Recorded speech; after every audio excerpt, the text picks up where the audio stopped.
Doctor انم صالح اپنے cabin میں آنکھیں موندے چھوٹے سے بفر میں وہ تلاوت کی روح پرور اور مسرور کو نواز سن رہی تھی۔ اسے عشق تھا اس آواز سے، اس آواز والے سے، اس کی جھکی فون میں کچھ تلاش کرتی گہری پراسرار مگر حزن و ملال اپنے اندر گہرائیوں میں سمائے ان خاص بہت خاص نگاہوں سے، خاص کر اس کے نام سے جس کے نام کے سب لفظ اس کے نام میں تھے۔ وہ اکثر بڑی دل جمی سے مگر بے دھیانی میں سب سے چھپ کر اپنے ڈاکیومنٹس اپنے فائلز پر یہ نام لکھا کرتی تھی، امن۔ اسی کی یاد کے جگنو سفر کی شام میں ہے کہ جس کے نام کے سب لفظ میرے نام میں ہیں۔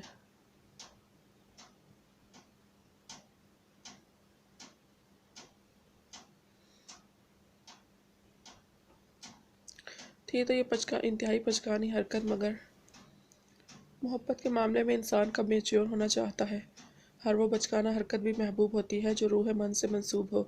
وہ آنکھیں موندے انہماک سے تلاوت سن رہی تھی جو ہلکی سی آہٹ پر آنکھیں کھول کر سامنے دیکھا، اندر آنے والی ہستی کو دیکھ کر جو وہ محسوس کرتی تھی ہرگز ایسا نہیں چاہتی تھی مگر جب دل اسے دیکھ کر پسلیوں سے سر پٹکتا تھا تب رقابت کے درد کی لہریں روح تک کو محسوس ہوتی تھی۔ اور ستم تو یہ تھا کہ وہ جانتی بھی تھی کہ اس کا محبوب شخص سامنے کھڑی ہستی کا نام اپنی ہر آتی جاتی سانس میں پرویا کرتا ہے۔ پھر ستم یہ کہ اسے اتنا پروٹوکول حاصل تھا کہ پورے ہاسپٹل میں جہاں مرضی آ جا سکتی تھی۔ آخر یہ جیزا ٹرسٹ جو تھا تبھی اب بھی وہ بغیر اجازت اس کے کیبن میں چلی آئی تھی، سادہ سے براؤن حسن کا پیکر لگتی تھی امن آریان کا، اس کے لیے کسی سے ڈھکا چھپا تو نہیں تھا، سب جانتے تھے وہ اپنی چھوٹی سی کمزور سی جان مٹھی میں جیزا ٹرسٹ کے اونر امن آریان پاشا کی سانسیں قید کیے ہوتی ہے۔ موزہ جو تلاوت کی آواز سن کر اندر آئی تھی ہونک سی بنی اپنی بڑی بڑی چاکلیٹ براؤن آنکھوں سے ادھر ادھر دیکھے گئی۔ تھوڑا آگے آئی تو ڈاکٹر انم اسے ہی سوالیہ نگاہوں سے دیکھ رہی تھی۔ السلام علیکم، معجزہ نے بڑی مشکل سے سلام کیا۔ وعلیکم السلام، کہیے کوئی کام تھا معجزہ آپ کو؟ ڈاکٹر انم نے نرمی سے کہا تھا۔ باہر امن جو یہاں سے گزر کر ایمرجنسی میں جا رہا تھا، ڈاکٹر انم سے کیبن سے معجزہ کی آواز سن کر تجسس کے ہاتھوں مجبور ہو کر دروازے سے ذرا سا اندر چلا آیا۔ وہ یہ جو تلاوت آپ سن رہی تھی ڈاکٹر، یہ میں بھی بہت شوق سے سنتی ہوں، مجھے لگا شاید خیر کیا آپ اس کے قاری کا نام جانتی ہیں؟ معجزہ نے پوچھا تو ڈاکٹر انم نے پہلو بدلا جبکہ پیچھے کھڑا امن اب اپنی سانسیں تک روک گیا تھا۔ پھر ڈاکٹر انم کی نگاہ معجزہ کے پیچھے اٹھی اور پلٹنا بھول گئی۔ امن نظر بچا کر وہاں سے واپس جانا چاہتا تھا تاکہ وہ اسے دیکھ کر ڈر نہ جائے مگر انم کی آواز پر ٹھٹک کر رک جانا پڑا۔ ڈاکٹر امن آئیے، معجزہ اس تلاوت کے قاری کا نام پوچھ رہی ہیں، کیا آپ کو معلوم ہے؟ اگر آپ کو معلوم ہے تو آپ انہیں بتا دیں، انم نے زخمی سے لہجے میں کہا تھا۔ امن اپنی جگہ پر ٹھٹک کر رکا اور ایک بے تحاشا غصیلی نگاہ ڈاکٹر انم پر ڈالی، حالانکہ وہ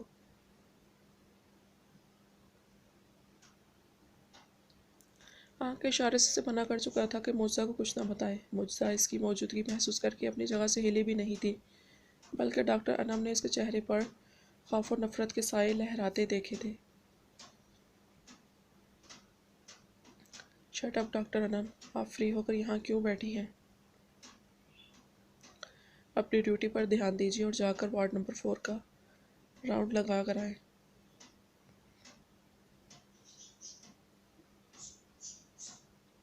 امن نے سرد و سپاٹ اور بے تاثر آواز میں بری طرح جھٹکا تھا اور بالا ہی بالا اپنی بات میں اسے بہت کچھ ہی باور کروا دیا تھا۔ ڈاکٹر انم کی آنکھیں فوراً نم ہوئی تھیں اور اپنی چیزیں اٹھا کر جھٹکے سے اٹھی اور وہاں سے نکلتی چلی گئی، جبکہ وہ ہونک سی بنی احمقوں کی طرح وہیں کھڑی کی کھڑی رہ گئی۔ امن نے اس کی پشت کو دیکھا اور نگاہیں چرائیں۔ میں چھڑک دیتا ہوں نمک ان پر، زخم ہوتے نہیں رفو مجھ سے۔ معجزہ پلٹی نہیں تھی بلکہ اس کے وہاں سے جانے کا انتظار کرنے لگی۔ امن وہاں سے جانا چاہتا تھا، جانے کیوں مگر امن کے قدموں نے چلنے سے انکار کر دیا تھا۔ ظالم جانور کہیں کا، سب کو رلانا ہی آتا ہے، معجزہ دل میں بول کر جھنجھلائی تھی۔ ڈاکٹر انم کی آنکھوں کی نمی سے چھپی نہیں رہ سکی تھی مگر یہ بات سر سے گزر گئی کہ اس نے ڈاکٹر انم کو اتنی بری طرح ڈانٹا کیوں تھا۔ ابھی وہ اسے اس کے مطلب کی بات بتانے والی تھی شاید۔ معجزہ، امن نے جھجکتے سے پکارا تھا۔ جائیے یہاں سے، وہ غرائی، کتاب عشق میں ہم تم کو اپنے دل کا سکون لکھتے ہیں۔ مبہم سا بھاری گمبھیر سا لہجہ وہ بول کر رکا نہیں تھا، فوراً وہاں سے چلا گیا۔ معجزہ سناٹوں کی زد میں آئی تھی، اس کی اتنی جرأت پر وہ سلگ کر جھٹکے سے پیچھے مڑی۔ عشق یا ہوس صرف دل میں ہی سوچ سکی، وہ وہاں سے جا چکا تھا۔ معجزہ فوراً وہاں سے نکل کر اپنے اپارٹمنٹ میں آ کر ہی دم لیا تھا۔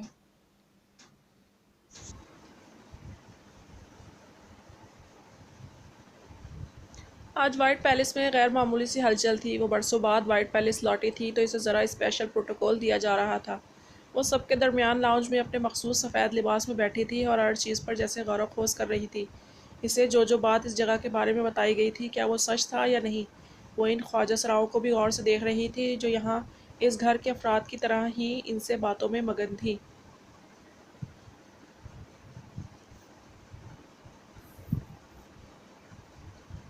علیزے فلزا چہک رہی تھی، حتیٰ کہ آج تو خضر بھی سب کے ساتھ یہاں موجود تھا۔ منہ میٹھا کروایا جا رہا تھا۔ وہ رواحہ کے پہلو میں دبکی بیٹھی تھی۔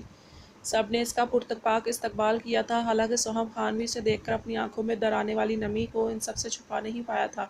ایک عرصے کے بعد جیسے وائٹ پیلس میں خوشیوں کی چہکار گونجی تھی، مگر اب بھی جیسے کچھ کمی سی تھی، کچھ ادھورا سا تھا۔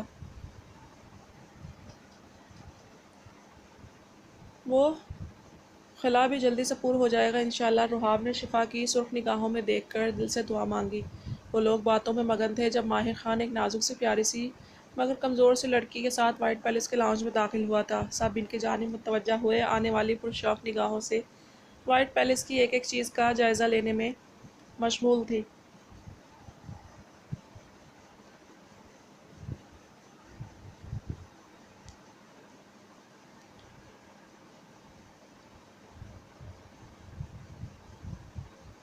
اگر اسے یہاں کوئی دیکھ کر بری طرح چونکا تھا تو وہ علیزے تھی۔ علیزے نے انتہائی ناگواری سے اسے سر تاپا دیکھا۔ ماہر اسے رواحہ کے پاس لایا تھا۔ بیٹا، مما کو سلام کرو، ماہر خان نے مسکرا کر کہا تو رواحہ نے الجھی ہوئی نگاہوں سے انہیں دیکھا۔ بہو ہے تمہاری روح، وہی بچی ہے جس کی خاطر اتنے سالوں سے تمہارا بیٹا شادی کے نام پر ہاتھ سے چکنی مچھلی کی طرح پھسل جاتا تھا۔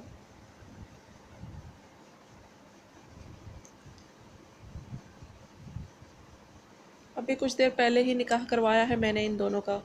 ماہر خان نے تفصیلات بتائیں۔ سب کے چہرے خوشی سے کھل اٹھے تھے۔ آج تو وائٹ پیلس پر خوشیوں کی بہار اتری تھی۔ اس اناؤنسمنٹ پر خضر نے بغور علی کا علیزے کا دھواں دھواں ہوتا چہرہ ملاحظہ فرمایا تھا تو ایک درد کی، تکلیف کی لہر رگ و جاں میں اتر آئی تھی۔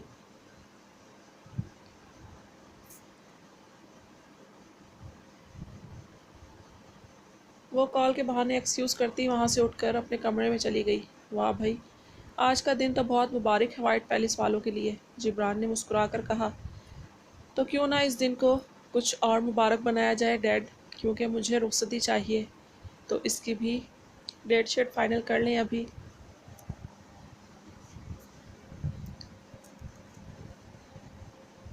خضر کے شوشے پر تقریباً سب ہی ہنس دیے تھے۔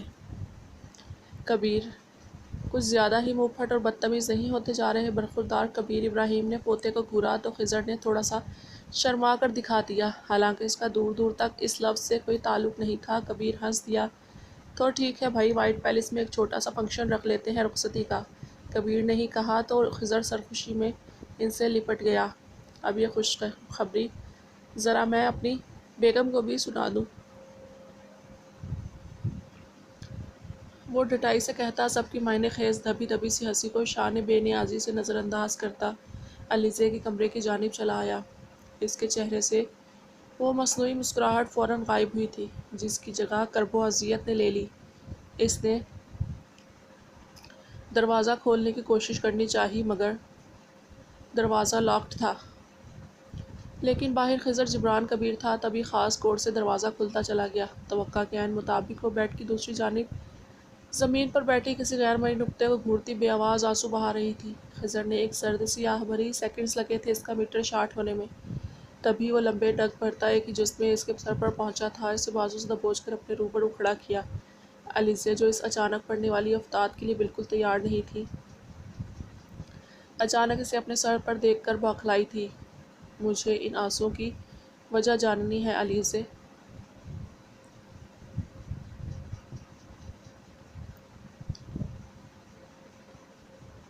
تم میرے کمرے میں بغیر اجازت کے آئے کیسے خضر؟ جاؤ یہاں سے، علیزے نے سادہ سے لہجے میں کہا تھا۔ اس کا یہ شکستہ لہجہ کب برداشت ہوا تھا خضر کو؟ وہ تو اسے ہمیشہ اسی روپ میں دیکھنا چاہتا تھا، لڑتے جھگڑتے، اس سے پنگے کرتے۔ آپ کیوں ہر بار اس طرح کی حرکتیں کر کے میرے اور اپنے رشتے کو سوالیہ نشان بنا دیتی ہیں علیزے؟ بس کیوں نہیں کر دیتی آخر آپ چاہتی کیا ہیں؟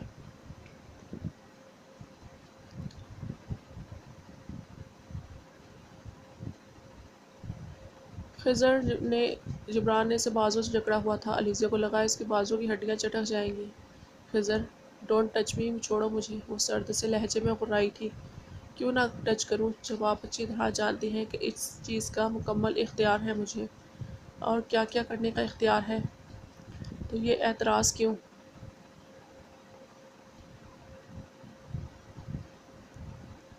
خضر نے اس کی نم آنکھوں میں جھانک کر پوچھا تھا اور اس کے گرد اپنے بازو مائل کیے تھے۔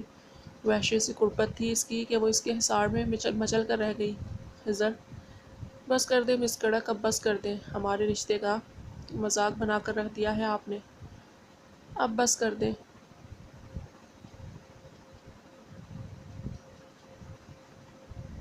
تم نہیں جانتے یک طرفہ محبت کا مزہ، یہ وہ محنت ہے جو بیکار کیا کرتے ہیں۔ آج اس کے لہجے سمیت اس کے لمس میں اس قدر سختی تھی کہ علیزے پھٹی پھٹی آنکھوں سے اسے دیکھے گئی۔ تب بغیر سوچے سمجھے علیزے نے اس کے سینے میں منہ دیا تھا اور پھوٹ پھوٹ کر رو دی تھی۔ خضر کا پل بھر کو دل تھم سا گیا تھا، جیسے حیرت و اذیت کے ساتھ ملے جلے تاثرات سے اس کے ہچکیاں کھاتے وجود کو دیکھے گیا۔ خضر کی پکڑ میں خود بخود نرمی آئی تھی، سکون سی آنکھیں موند کر اس کی گردن میں منہ دیا تھا۔ اب اس کے ہاتھ علیزے کی کمر کی نرماہٹ محسوس کر رہے تھے۔ خضر نے زبردستی اپنے سینے سے اس کا چہرہ نکالا اور اس کے چہرے پر بکھرے وہ قیمتی موتی اپنے ہونٹوں سے چننے لگا۔ شب وصل بڑی گہری گزری، کچھ سکھ بانٹے تھے تو کچھ غم۔ خضر کی گستاخیاں بڑھنے لگی تھی، نگاہوں کا فوکس اب سرخ و گداز لب تھے۔ پھر اس نے دیر نہیں لگائی تھی، اپنے دل کی آواز کو سنتے ہوئے ان نرم لبوں کی نرماہٹ کو اپنی سانسوں کی خوشبو میں اتارا تھا۔ علیزے کسمسائی، مگر تب تک بہت دیر ہو چکی تھی۔ وہ دل و جان سے اپنی مرضیاں کرنے میں مصروف تھا۔ علیزے نے مزاحمت کی، مگر وہ اسے بخشنے کے موڈ میں ہرگز نہیں تھا۔ تبھی اس کی مزاحمت کی پرواہ نہیں کی تھی۔ علیزے کی سانسیں تھمنے لگیں تو شاید اسے رحم آیا تھا اور وہ نرمی سے پیچھے ہٹا۔ عجیب گھٹیا انسان، پیچھے ہٹو، وہ اتھل پھتل ہوتی سانسوں کے درمیان گھبرا کر بولی تو وہ اس کا سرخ چہرہ دیکھ کر گہرا مسکرایا۔ وہ اس کا دھیان اپنی جانب مبذول کرانے میں کامیاب ہوا تھا۔ شوہر کی ضرورت کا خیال رکھا کرے مس کڑک۔ خضر نے اس کے پہلو میں چٹکی بھری تو وہ اپنی جگہ سے اچھلی۔ بھاڑ میں جائے ایسا چچھورا لوفر، ٹھرکی شوہر۔ وہ اپنی ٹون میں واپس آئی تھی اور اس کے سینے پر مکے برسائے تھے۔ ہائے میری فکر، اور وہ بھی ان کو، اے دل نادان، جسٹ شٹ اپ۔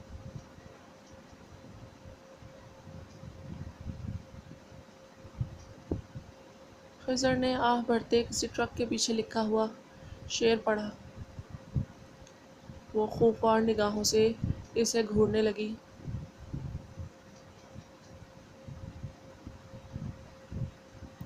تم کیوں آئے تھے یہاں علیزے تل ملائی؟ شونا میری جان ہو کیا؟ بنارس کا میٹھا پان ہو کیا؟ خضر نے انتہائی لوفرانہ انداز میں شعر کہتے اس کے ہونٹ سیدھے ہاتھ کے انگوٹھے سے رب کیے تو سچ مچ اس کے ٹھڑک پن سے گڑبڑا گئی۔ میں تو اپنے بنارس کے میٹھے پان کو چکھنے آیا تھا، چکھ لیا، شہد سے بھی زیادہ میٹھا تھا، مزہ آ گیا۔ اس نے پھر عجیب سے لہجے میں کہا تو علیزے سرتاپا سرخ پڑتی چہرے سے خوب تلملائی۔ خضر، گیٹ لاسٹ فرام ہیئر، میں تو نہیں جاؤں گا، آپ نے جانا ہے تو چلی جائے۔ وہ دھم سے بیڈ پر خوب پھیل کر لیٹ گیا۔ علیزے سر پٹکتی اپنے ہی کمرے سے دربدر ہوئی تو وہ سرد سی آہ بھر کر رہ گیا۔ جو بتانے آیا تھا جان بوجھ کر نہیں بتایا تاکہ اسے کوئی احتجاج کرنے کا یا بچ نکلنے کا موقع یا راستہ نہ مل پائے۔ فلزا وائٹ پیلس میں تھی جب اس کے فون پر میسج رنگ ہوا۔ اس نے اوپن کر کے دیکھا تو چونک گئی۔ عائشہ نے شاید جلدی جلدی میں کچھ ٹائپ کرنے کی کوشش کی تھی۔ فلزا، ایک بہت بڑا راز چھپایا گیا ہے ہم سے۔ مما پاپا مجھے اصلی سے بس کہیں زبردستی لے جانا چاہتے ہیں۔ وہ جلدی میں میسج ٹائپ کر پائی ہوگی۔ فلزا تیزی سے اپنی جگہ سے اٹھی تھی۔ باہر نکلتے عائشہ کا نمبر ڈائل کیا جو آف جا رہا تھا۔ وہ اپنی گاڑی میں بیٹھی اور تیزی سے گاڑی بھگائی۔ دل کانوں میں بج رہا تھا، کہیں داشاب کو انہوں نے کچھ کر نہ دیا ہو، کوئی نقصان نہ پہنچا دیا ہو۔ نمبر کیوں آف جا رہا تھا؟ عائشہ کا میسج اس نے اپنے ڈیڈ اور ارشن کو فارورڈ کیا تھا۔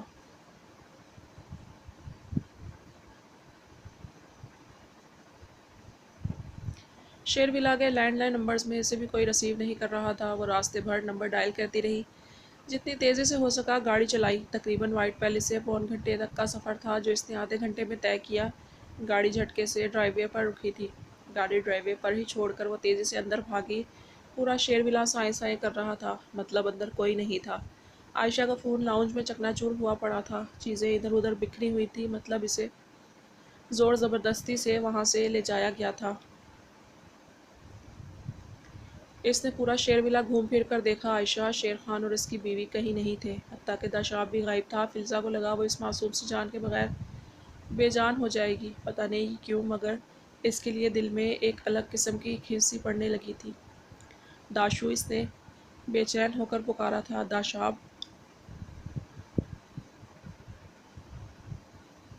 وہ پاگلوں کی طرح ہر کمرہ چیک کر رہی تھی۔ اب بس اوپر والا پورشن باقی تھا۔ وہ باہر لان میں آ کر اوپر جانے والی سیڑھیاں چڑھنے لگی جب ایک آواز نے اس کے بے جان ہوتے جسم میں زندگی پھونک دی۔ عاشی زی، کوئی ہے؟ مجھے باہر نکالو یہاں سے۔ وہ داشاب کی آواز تھی جو مسلسل چلا رہا تھا، شاید رو بھی رہا تھا۔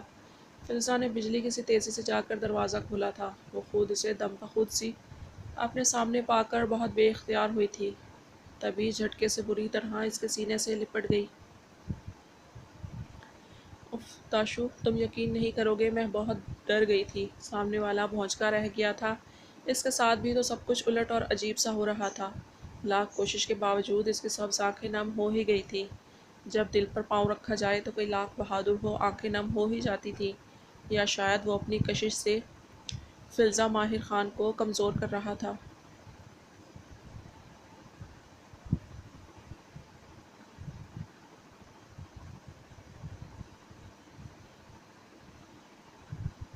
فلزا اس کا ہاتھ تھام کر اسے نیچے لانے کے دوران نرمی سے پوچھنے لگی، میں اور عاشی ہم لوڈو کھیل رہے تھے، تب بڑے پاپا غصے میں آئے اور عاشی کو ڈانٹنے لگے، پھر بڑی ماں بھی عاشی کو ڈانٹنے لگی۔ وہ عاشی کو گھسیٹنے لگے اور بولا کہ ہمیں یہاں سے بھاگنا ہوگا، نہیں تو وہ ہمیں جیل بھیج دے گی۔ میں نے عاشی کو بچانے کی کوشش کی تو مجھے بھی مارا اور یہاں بند کر دیا، اور پھر بڑے پاپا بڑی ممی عاشی کو لے کر چلے گئے یہاں سے۔